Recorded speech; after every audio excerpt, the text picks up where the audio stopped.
ایک بیٹا اپنے بوڑھے باپ کو یتیم خانے چھوڑ کر واپس لوٹ رہا تھا۔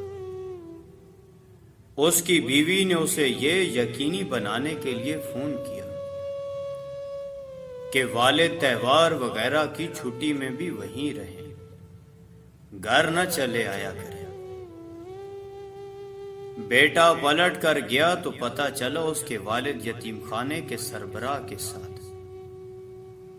ایسے گھل مل کر بات کر رہے ہیں کہ بہت پرانے اور قریبی تعلق ہوں۔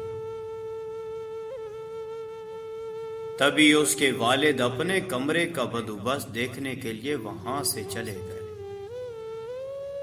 اپنے تجسس کو ٹھنڈا کرنے کے لیے بیٹے نے یتیم خانے کے سربراہ سے پوچھ ہی لیا، آپ میرے والد کو کب سے جانتے ہیں؟ انہوں نے مسکراتے ہوئے جواب دیا، گزشتہ 30 سال سے، جب وہ ہمارے پاس ایک یتیم بچے کو گود لینے آئے تھے۔